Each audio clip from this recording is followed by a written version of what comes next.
Comment on peut détester le Real Madrid à ce point? La liste pour la prochaine trêve internationale de l'équipe d'Espagne vient de sortir. Et autant vous dire qu'il y a encore de très gros absents. On commence par le poste de gardien les amis. Comme d'habitude on retrouvera Unai Simon, David Raya d'Arsenal et pour terminer Alex Remiro. En défense les amis sont convoqués Laporta, Vivian, Grimaldo, Llorente, Cucurella, Pau Cubarsí. Dinhusen a encore été convoqué malgré qu'il a été très mauvais face à Liverpool. C'est très bien pour nous mais j'espère juste que tu vas pas revenir blessé. Le dernier convoqué en défense les amis c'est tout simplement Pedro Porro. Comme vous pouvez le constater, Carreras n'a pas été convoqué encore une fois. Franchement je sais plus ce qu'il lui faut pour qu'il soit convoqué. On savait que De La Fuente c'était un gros Barcelonais mais là il se cache même plus. Pour moi Carreras a été meilleur dans ses derniers matchs que Dinhusen. La preuve face à Liverpool il a montré un meilleur visage que Dinhusen. Cependant les amis pour nous calmer il y a aussi un joueur barcelonais qui n'a pas été appelé et c'est tout simplement Baldé. Mais de toute façon il y a déjà assez de Barcelonais dans la liste. On passe au milieu les amis, sont convoqués Fabian Ruiz, Zubimendi, Mikel Merino, Alex Garcia, Pablo Barrios, Alex Baena et pour terminer Pablo Fornells. En attaque les amis, on va retrouver à peu près les mêmes joueurs que d'habitude. Sont convoqués Oyarzabal, Jérémy Pino, Dani Olmo, Fermin Lopez, Lamine Yamal, Ferran Torres, Samu et pour terminer Borja Iglesias. Bref, dites-moi en commentaire ce que vous en pensez. Franchement les gars, on peut même pas se plaindre que l'Espagne a convoqué Yamal les frères. À partir du moment où même le Barça ne le laisse pas au repos, à partir du moment où même le Barça gère très mal Yamal, faut pas être étonné que juste derrière, l'Espagne ils vont pas se priver de le convoquer et de le faire jouer juste derrière.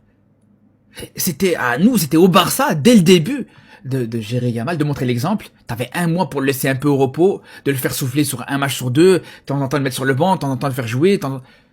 Mais là pendant un mois, tu l'as fait jouer titulaire sur tous les matchs, tu l'as fait jouer titulaire en fait. Contre Olympiakos, contre Elche, dans toutes les rencontres tu l'as fait jouer. Donc là maintenant, quand t'as cette trêve internationale qui arrive, faut pas être surpris si De La Fuente le convoque, va le faire jouer, et comme il a dit lui-même en fait, au final, il a dit, je vois pas pourquoi moi je vais le mettre au repos, alors que ça fait un mois qu'il joue non-stop au Barça. Si il était pas à 100%, il pourrait pas jouer autant de matchs, et il a pas tort. Maintenant la question c'est comment on va retrouver Yamal juste derrière. À quelle sauce on va le retrouver juste derrière les gars, c'est ça le problème. Parce que moi je vous dis, il va jouer les deux matchs avec l'Espagne, il va jouer sûrement les minimum 80 minutes sur les deux matchs, on peut être sûr et certain. Et voilà les gars, maintenant on peut même plus se plaindre les frères. Regardez-moi ça. Mais les gars, Carreras, il doit faire quoi pour être sélectionné avec l'Espagne?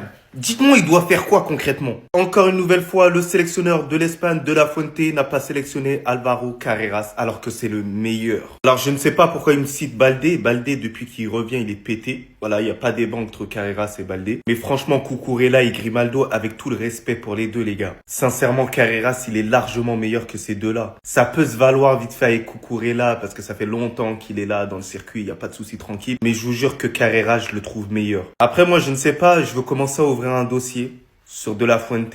Parce que moi, j'ai l'impression qu'il aime pas trop les Madrilènes. T'as vu, nous, les Madrilènes, on doit se battre contre Batman, Spider-Man, l'Undertaker, vraiment tout le monde pour être sélectionné en Espagne.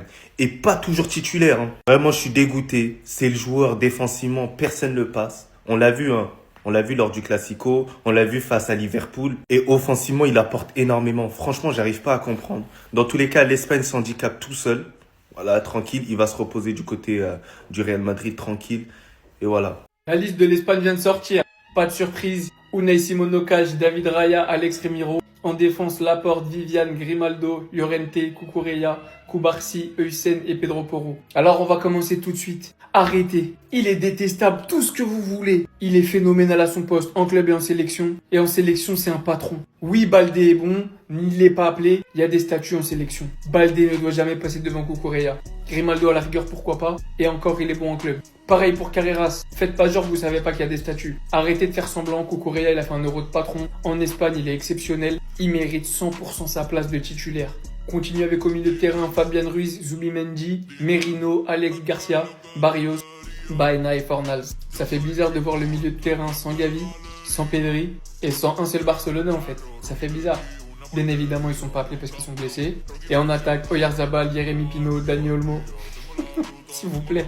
Dites-moi que Luis de la Fuente, il regarde pas les matchs. C'est pas possible autrement. Je sais qu'il est bon en sélection, qu'il a le statut, mais là, il est vraiment trop nul. Je pense qu'il y a d'autres Espagnols qui auraient mérité une place. Voilà, en ce moment, il est tellement nul qu'il y a d'autres Espagnols qui méritaient une chance d'être appelés pour la première fois, ou j'en sais rien. Fermin Lopez, bien évidemment, Lamine Yamal, Ferran, Samu et Borja Iglesias. Concernant la sélection de Lamine Yamal, Je sais qu'il y en a beaucoup qui seront pas contents. Faut se dire les choses, la réalité elle est là. Même si ça me fait chier, même si De La Fuente c'est un gros et qui sait pas s'exprimer, je l'affirme avec conviction, Lamine Yamal est en parfaite condition. Son entraîneur a déclaré qu'il était apte à jouer et restera ici aussi longtemps que nous le jugerons nécessaire. Nous avons besoin de nos meilleurs joueurs. Il est clairement dans un bras de fer avec le Barça, mais au bout d'un moment, je peux pas lui lancer la pierre tout le temps. S'il a une pubalgie, il devrait pas jouer avec le Barça. Et c'est le cas, il a une pubalgie et il est clairement pas remis. Mais à partir du moment où on force avec lui et qu'on le fait jouer tous les matchs, on peut pas se permettre de dire à la sélection de pas le prendre. Maintenant, la manière de le dire de La Fuente, je trouve pas ça beau. Je veux un peu jouer à qui a la plus grosse, mais dans le fond, il a 100% raison. Ça me fait chier de l'admettre, mais il a 100% raison. Lamine Yamal a été convoqué avec l'Espagne pour la trêve internationale. Et je vois qu'il y a des gens qui veulent s'attaquer à De La Fuente. Mais les gars, vous êtes sérieux? Pubalgie ou pas, il joue bien avec le Barça. Il est utilisé à 100%. Il est bon, vous l'avez vu sur le dernier match en Champions League. Vous voulez lui dire quoi? Quelles seront les excuses pour que Lamine n'y aille pas? Je vous écoute. À un moment donné, il faut être droit et être honnête. Si Lamine est utilisé au Barça à 100%, vous ne pouvez pas lui reprocher de l'utiliser aussi en Espagne. Il a des objectifs à atteindre. Dans une carrière de footeux, la Coupe du Monde, c'est le Graal. C'est des qualifs à la Coupe du Monde, même s'ils sont qualifiés. Il a aussi raison de ne pas sélectionner Baldé, je suis d'accord avec lui. Baldé, autant l'année passée, tu méritais d'être sélectionné, j'ai fait la guerre avec tout le monde. Mais cette année, t'es faible. Cette année, c'est faible. Il y a des joueurs comme Grimaldo, comme Cucurella, en Espagne. Ça prouve, c'est meilleur. Je ne sais pas s'il va aller à la Coupe du Monde à ce rythme-là. Je vous dis clairement les choses. Ce qui est sûr, c'est que Ferran, Firmin, Lamine, qui sont aussi convoqués, et Daniel Mo, ils vont y aller. Oui. Officiel, la liste pour la trêve internationale vient de sortir.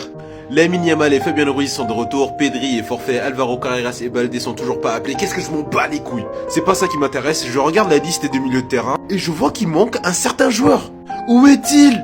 Où est Nico Gonzalez? Alerte, où est Nico Gonzalez? Vous allez quand même pas me dire que Pablo Fornals, Alex Baena, Pablo Barrios, Alex Garcia ou bien Fabien Ruiz, ils font tous une meilleure saison que Nico Gonzalez? Non mais je suis choqué, c'est honteux, c'est frauduleux. Qu'est-ce que Nico Gonzalez doit faire pour être sélectionné dans cette maudite sélection espagnole?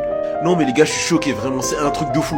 Il n'est pas blessé, il n'a aucun match de suspension, il n'a aucun problème apparent avec la sélection. Non mais Luis De La Fuente, vraiment, entre nous, est-ce que ce mec, il a ensaté ta petite fille? Ou bien est-ce qu'il est sorti avec ta femme? Ou bien est-ce qu'il a appris le doro à ton fils? Ça y est frère, ça y est. De toute façon, nous ça nous arrange parce que de toute façon il va pas se blesser. Et encore mieux, il va se reposer pour le reste de la saison. Mais c'est un gros manque de respect quand même. De là à ignorer tous les travaux qu'il fait à Manchester City, vraiment, c'est trop. Officiel les gars, la liste de l'Espagne pour le prochain rassemblement vient de sortir avec Lamine Yamal qui est encore et encore sélectionné. N'oubliez pas que le petit, même s'il a fait un très bon match la dernière fois contre Club Brugge, il est toujours blessé. Il a toujours de la pubalgie. Mais au-dessus de tout, le coach choisit encore de le sélectionner sachant qu'il a d'autres options. Il peut sélectionner d'autres joueurs qui pourront venir faire le taf, mais il l'a pas fait. Il a encore sélectionné Lamine Yamal. Ainsi, Juan Laporta sur la convocation de Lamine Yamal avec l'Espagne. J'aimerais qu'il gère bien son temps de jeu. Il va encore ajouter, je ne veux pas influencer le sélectionneur car je comprends qu'il doit le convoquer. Oui, il doit le convoquer, mais n'oubliez pas que il a toujours sa pubalgie et ça peut à tout moment faire une rechute. Et si Lamine Yamal fait une rechute actuellement, le FC Barcelone sera dans de sales draps. Dites-moi ce que vous en pensez sur les commentaires. Salut l'équipe. Ah, parce que là, vous êtes en train de me dire que pour vous, il y a un débat entre lesquels il faut sélectionner. Genre comme si là, avec les performances actuelles, si tu devais en choisir deux, c'était pas Carreras et Cucurella que tu allais sélectionner. Et quand je regarde la liste, bien évidemment, c'est Cucurella qui est sélectionné. Pour moi, là-dessus, il n'y a aucun débat parce que c'est le titulaire et il est très fort en Espagne. Donc, il n'y a pas de souci. Mais par contre, sélectionner Grimaldo, en plus, tu le fais jamais jouer. Laisse un peu la chance à Carreras. Et même quand il est bon, laisse la chance à Baldé. Il y a un moment donné, c'est quand qu'en sélection, on prime la méritocratie. Moi, j'en ai marre en fait de ce football où c'est pas les meilleurs qui sont appelés dans toutes les sélections d'Europe. Faut vraiment remettre au goût du jour en sélection ou peu importe dans les clubs que le meilleur joue, peu importe son statut, peu importe son nom, il vient dans une équipe, il est bon, il mérite sa sélection. Parce que si on part de ce principe que Cucurella c'est le titulaire et que Grimaldo il fait bien le taf, c'est quand que Carreras et Baldé auront leur chance alors? Jamais finalement.